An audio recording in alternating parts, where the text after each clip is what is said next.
मुनीर की फौज विरोधियों को रोक पाने में कामयाब हो रही है। इमरान खान के दीवाने आईन और कानून की हुक्मरानी के मतवाले आपके सामने हैं। उनके सामने ये फासले जो हैं कोई मानी नहीं रखते।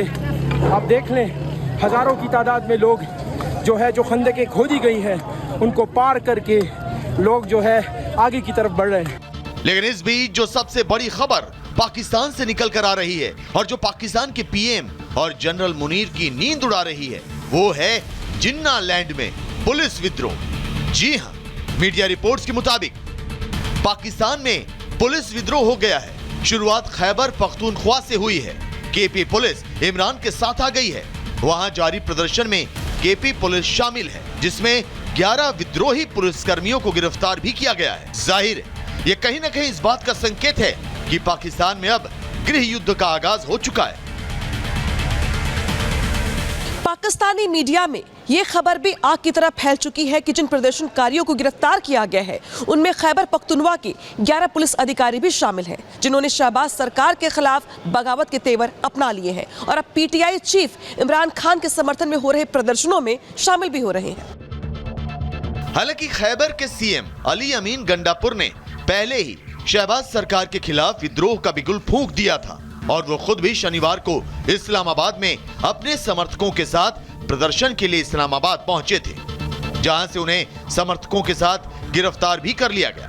लेकिन पाकिस्तानी मीडिया के हवाले से जो खबर आ रही है उसके मुताबिक इमरान की रिहाई के लिए हो रहे प्रदर्शन में पुलिस कर्मियों के शामिल होने से पीएम शहबाज और जनरल मुनीर हिल गए हैं। पाकिस्तान के गृह मंत्रालय ने बाकायदा इस मामले की जांच के लिए एक स्पेशल कमेटी बनाने का आदेश जारी कर दिया है। बहरहाल पाकिस्तान की मौजूदा स्थिति बद से बदतर होती जा रही है।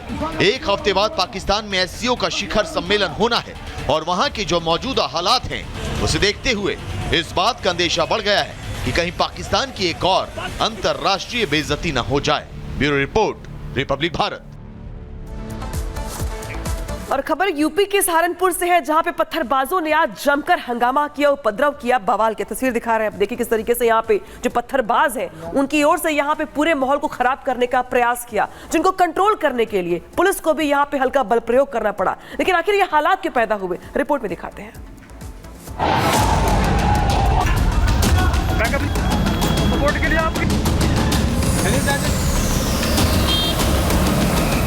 पथराव करती इस भीड़ को देखिए। न कानून का डर, न पुलिस का खौफ। ये हंगामा क्यों हो रहा है आपको आगे बताएंगे, लेकिन उससे पहले इन पत्थरबाजों को जरा पहचान लीजिए। एक बार फिर देखिए अमन और भाईचारे के इन दुश्मनों को। देखिए कैसे कानून की धज्जियां उड़ा रहे हैं, पुलिस को चुनौती दे रहे हैं और सब कुछ तहस नहस करने पर आमादा है। दरअसल ये बवाल जूना अखाड़े के महामंडलेश्वर और डासना शिव शक्ति धाम के यति नरसिंहानंद के विवादित बयान पर हो रहा है। यति नरसिंहानंद ने धर्म विशेष को लेकर विवादित टिप्पणी की थी, जिसके बाद उनके खिलाफ एफआईआर भी दर्ज की गई और पुलिस जांच कर रही है। लेकिन समुदाय विशेष के लोग पूरा प्लान बनाकर आए और इस प्लान को नाम दिया ज्ञापन।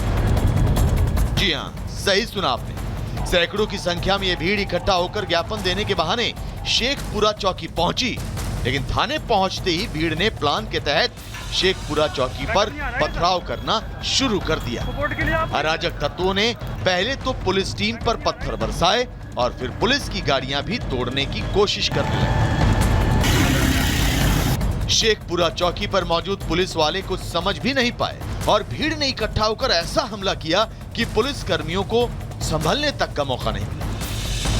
कुछ देर बाद पुलिस हरकत में आई और लाठी चार्ज करके उपद्रवियों को खदेड़ा तो चारों तरफ सड़कों पर बिखरे हुए जूते चप्पल और नजर आए नफरती पत्थर, जो इन पत्थरबाजों की तरफ से पुलिस टीम पर बरसाए गए। ज्ञापन देने के बाद कुछ गांव से लोग इकट्ठा हुए, जिसमें कुछ नए उम्र के लोग भी, लड़के भी थे। उनके द्वारा कुछ वहां पे हंगामा करने का प्रयास किया गया और कुछ पत्थर भी उनके द्वारा उठाए गए। तुरंत पुलिस ने वहां पे हल्का बल प्रयोग करते हुए उनको तितर-बितर कर दिया है अब इसमें पुलिस की तरफ से हम मुकदमा पंजीकृत करके इसमें आगे कार्रवाई कराएंगे। कुछ वीडियोस पुलिसकर्मी द्वारा बनाई गई हैं मौके की, उसी के आधार पर इसमें शिनाख्त की जाएगी। लेकिन ये पत्थरबाज सिर्फ सहारनपुर में नहीं है, उत्पातियों की एक ब्रिगेड गाजियाबाद में भी है जो शहर का माहौल बिगाड़ने पर आमादा है, शिव मंदिर पर हमला करने पर आमादा है। इन पत्थरबाजों ने ऐसा खौफ मचा रखा है कि गाजियाबाद की मंदिर की सुरक्षा पुलिस को करनी पड़ रही है। ये मंदिर के बाहर की तस्वीर है। पुलिस के जवानों की जो तैनाती है वो शुक्रवार रात से यहाँ पे की गई है। हालांकि जो लोग मंदिर में दर्शन करने के लिए पहुँच रहे हैं उन सभी लोगों की जो आधार आईडी है वो यहाँ पर नोट की जा रही है और आधार आईडी नोट करने के बाद ही सभी लोगों को मंदिर में जाने के लिए परमिशन दी जा रही है। जिस शख्स के पास आधार आईडी नहीं होगा उनको मंदिर में प्रवेश नहीं करने दिया जाएगा। यह तस्वीर में दिखाना चाहूँ, आप देख सकते हैं जो भी यहाँ पर महिलाएँ पहुँच रही हैं या पुरुष मंदिर में दर्शन करने आ रहे हैं, सभी लोगों के आधार आईडी चेक किए जा रहे हैं, आधार आईडी को लिखा जा रहा है और उसके बाद ही सभी लोग जो है मंदिर में दाखिल हो रहे हैं। मतलब अमन और भाईचारे के दुश्मन गाजियाबाद से लेकर सहारनपुर तक पुलिस को चुनौती दे रहे हैं, योगी आदित्यनाथ की सरकार को चैलेंज कर रहे हैं। लेकिन वो ये भूल रहे हैं कि यूपी में कानून का राज चलता है और किसी को भी कानून हाथ में लेने का अधिकार नहीं। Bureau report, Republic Bharat. और आगे बढ़ते हुए बात करेंगे एकजुटता के संदेश की, तो इसके साथ ही एजेंडा फेल कैसे हुआ।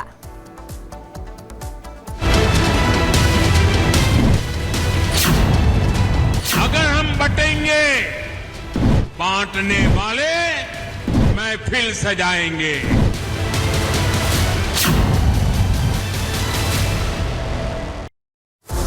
एकजुटता का संदेश, लेकिन कौन तोड़ रहा है देश, ये बड़ा सवाल खड़ा होता है यहाँ पर नजर आ रहा है। प्रधानमंत्री नरेंद्र मोदी ने सामने आकर और आगे आते हुए एकजुटता का संदेश दिया है, देशवासियों से एकजुट रहने को कहा है। साथ ही ये भी कहा है कि अगर हम बटेंगे तो जो बांटने वाले लोग हैं वो महफिल सजाएंगे और वो यही तो चाहते हैं। इसके अलावा अब सवाल ये खड़ा होता है कि आखिर कौन है जो देश तोड़ने का काम कर रहा है। रिपोर्ट देखिए।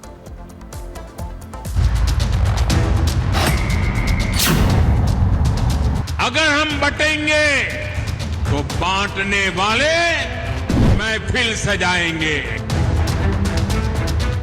कांग्रेस और महाअघाड़ी वालों के मंसूबों को कामयाब नहीं होने देना। ये मोदी नीति के सिर्फ शब्द नहीं बल्कि वो मंत्र है जो विपक्ष की सियासत को साधेगा और देश को एकता के सूत्र में पिरोने का दम रखते हैं। फिलहाल प्रधानमंत्री नरेंद्र मोदी के इस बयान की व्याख्या हर कोई अपने अपने मुताबिक निकाल रहा है, लेकिन प्रधानमंत्री नरेंद्र मोदी का ये बयान उन लोगों के लिए है जो देश को जातियों के, क्षेत्र के, रंग के और लिंग के भेद के आधार पर बांटने पर तुले हैं। हमें अतीत से